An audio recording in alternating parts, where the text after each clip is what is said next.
Today I want to share with you a quick and easy Amish friendship bread recipe. You don't have to have a starter with this one, but it's the same ingredients. So I'm going to start with a 1.5 cups of sugar. Amy will post this recipe. 3 beautiful farm fresh eggs. I have 18 chickens, but I only get 1 egg every other day. My friends Elizabeth and Diane have been bringing me eggs, that's pretty bad. Okay, we're going to beat this up till it's nice and incorporated. I love Amish friendship bread, but it's always a chore to keep that starter going. Okay, I'm going to turn it down a little, and I'm going to put a cup of oil in, vegetable oil. You could use, I'm sure you could melt butter and use melted butter. It would be just fine. For those of you that want to do the oil. But the oil does make it really, really moist. Okay. Now I'm going to add 2 teaspoons of vanilla. And I'm using the Vanilla Bean Kings, which you can order online. Okay. Get that mixed in there good. Okay. Now I'm going to add, this is flour, baking soda, baking powder, and salt. I'm going to do it slow. I'm going to add a little bit at a time. And I'm going to add a cup of buttermilk alternately. This is just like a regular cake. Okay, use a spoon. I'm trying to get everything ready for Christmas so we could do a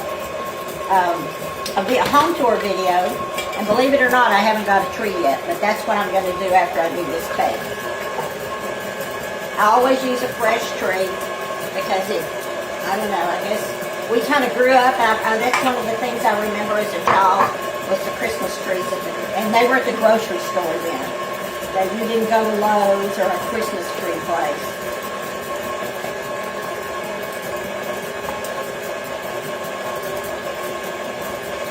This is going to make 2 or 3. I'm using smaller loaves than they say put it in a regular loaf pan, but I make them smaller so I can give some away. Okay. Now I'm going to add a box of vanilla pudding. This one's too big, so I cut it in. Cut it in 2.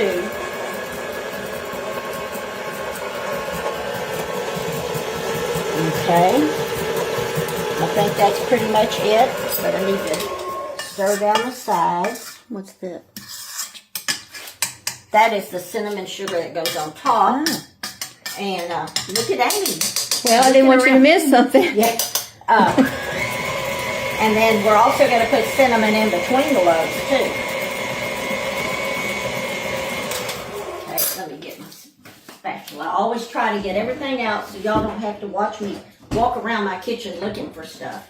And, of course, I mess that up some of the time. And I've been ready for, 30 minutes, Amy, or so? Well, I said 11:30. She said 11:30, so. It is 70 degrees here.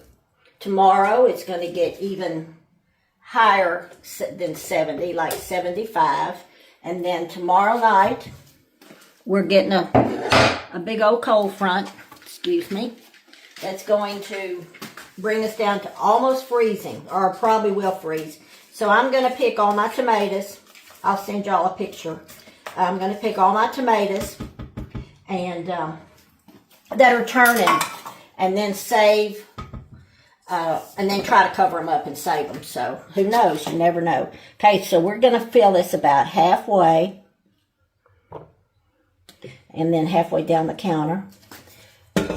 And then I'm going to sprinkle. This is 1.5 tablespoons of cinnamon, and Amy will post the recipe.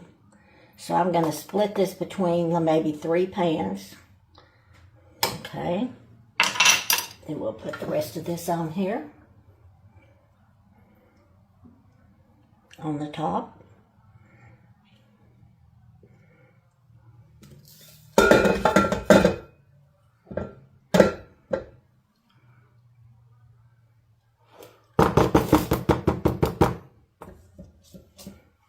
Okay, and And then we're going to sprinkle some sugar on the top, like I do with my other spoon. That's right there. No, not this. Well, I can use this one. Then we're going to sprinkle some cinnamon sugar on top. And that's how we do it. And we're going to bake it at 350. I'm going to see how many loaves. I have another one of these pans, and then I have a small one. And we're going to bake these in a 350-degree oven till a toothpick comes out the middle, nice and clean. So, that part's good. I think it's the pudding mix that makes it so good. So I'm going to get this one in the oven, then we'll do the others, and then we'll get, when it gets time to cut one, we'll share it with you. This is how many loaves we got with that recipe. Probably could have put a little more in these two, but they're still plenty big. I can't remember what the recipe called for, but if you did it in a loaf pan, this would be too much for one loaf pan. You'd have to maybe do a smaller one. I like doing these smaller ones. Amy's going to get this one unless she wants one like this. I'll take anything. And I will have to admit that when I took them out of the oven, I had a bite because I was on my way to the grocery store and Walmart and Hobby Lobby, and it's really good. It's moist, and you can see the cinnamon. If you don't like cinnamon, you won't like this cake. I hate to eat in front of you. This is crusty. See? One thing, when you pop it out of the pan, this cinnamon and sugar is kind of loose. What I did was I popped it out onto the plastic after I realized that I was wasting a little sugar and cinnamon. This would be a great treat for Christmas, a great gift to give your friends. Wrap it up, tie a cute bow on it, put a little piece of rosemary or a little piece of greenery on it. It'd be really cute. I think you'll enjoy it. It's good. I used my white lily all-purpose flour. Delicious.